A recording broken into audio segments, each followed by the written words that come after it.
Hello students. इस video में हम ली शटेलियस प्रिंसिपल के कुछ और एप्लीकेशंस के बारे में पढ़ेंगे। तो चलिए स्टार्ट करते हैं। यदि हम इक्विलिब्रियम का प्रेशर चेंज करते हैं तो इक्विलिब्रियम पर क्या इफेक्ट होता है, इसको समझने के लिए हम इस इक्वेशन की हेल्प लेते हैं।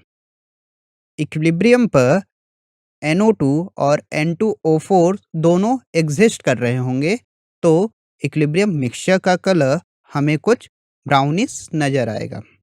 यदि हम प्रेशर बढ़ाएं तो ली शटेलियस प्रिंसिपल के अकॉर्डिंग इक्विलिब्रियम उस डायरेक्शन में शिफ्ट होना चाहिए जिधर प्रेशर कम हो। और हमें यह तो पता ही है कि प्रेशर गैस के नंबर ऑफ मोल्स के डायरेक्टली प्रोपोर्शनल होता है। तो इक्विलिब्रियम उस डायरेक्शन में शिफ्ट होगी जिधर गैस के नंबर ऑफ मोल्स कम होंगे। तो इस केस में रिएक्शन फॉरवर्ड डायरेक्शन में शिफ्ट होगी, जिसके कारण रिएक्शन मिक्सचर का ब्राउन कलर फेड होने लगेगा। वहीं अगर हम इक्विलिब्रियम का प्रेशर कम करते हैं तो रिएक्शन इक्विलिब्रियम का प्रेशर बढ़ाने के लिए उस तरफ शिफ्ट होगा जिधर गैस के मोल्स ज़्यादा हैं। इस केस में रिएक्टेंट साइड में गैस के मोल्स ज़्यादा हैं, तो रिएक्शन बैकवर्ड डायरेक्शन में शिफ्ट होगी। अब और ज़्यादा NO2 मॉलिक्यूल्स बन रहे हैं, तो रिएक्शन मिक्सचर का ब्राउन कलर और ज़्यादा गहरा होने लगेगा। चलिए प्रेशर के चेंज को एक टेबल की हेल्प से समझते हैं।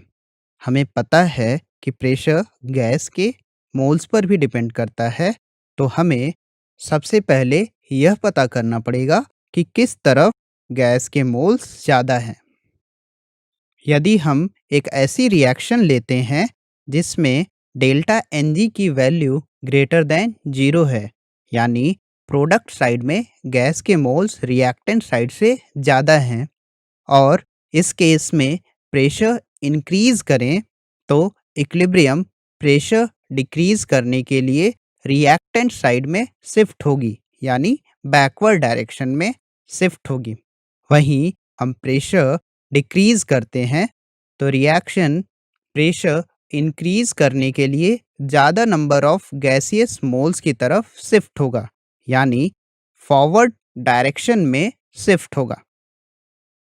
अगर हम ऐसी रिएक्शन की बात करें जहां पर डेल्टा Ng की वैल्यू लेस देन 0 है, यानी रिएक्टेंट साइड में गैस के मोल्स प्रोडक्ट साइड से ज़्यादा हैं और प्रेशर इंक्रीज कर रहे हैं, तो इक्विलिब्रियम प्रेशर डिक्रीज करने के लिए प्रोडक्ट साइड में शिफ्ट होगा, यानी फॉरवर्ड डायरेक्शन में शिफ्ट होगा। वहीं अगर हम प्रेशर डिक्रीज करते हैं तो इक्विलिब्रियम प्रेशर बढ़ाने के लिए रिएक्टेंट साइड में शिफ्ट होगा, यानी बैकवर्ड डायरेक्शन में शिफ्ट होगा। अगर हम एक ऐसी रिएक्शन लें जिसमें डेल्टा Ng की वैल्यू 0 है, यानी रिएक्टेंट और प्रोडक्ट के साइड गैसियस मोल्स सेम हैं, तो इस केस में प्रेशर का कोई इफेक्ट नहीं पड़ता है। अब हम बात करते हैं सिस्टम का वॉल्यूम चेंज करने पर इक्विलिब्रियम पर क्या इफेक्ट पड़ेगा।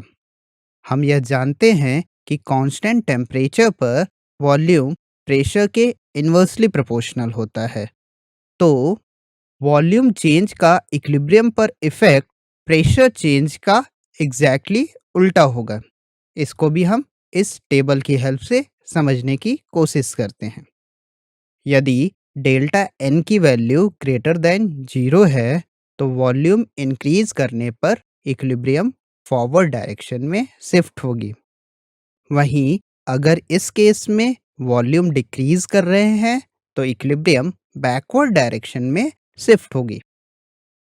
अगर हम एक ऐसी रिएक्शन लेते हैं जिसमें डेल्टा N की वैल्यू लेस देन 0 है, तो यहाँ पर वॉल्यूम इंक्रीज करने पर इक्विलिब्रियम बैकवर्ड डायरेक्शन में शिफ्ट होगी। वहीं वॉल्यूम डिक्रीज करने पर इक्विलिब्रियम फॉरवर्ड डायरेक्शन में शिफ्ट हो रही होगी। अगर रिएक्शन में डेल्टा एन की वैल्यू 0 है, तो इक्विलिब्रियम पर वॉल्यूम चेंज का कोई इफ़ेक्ट नहीं होगा।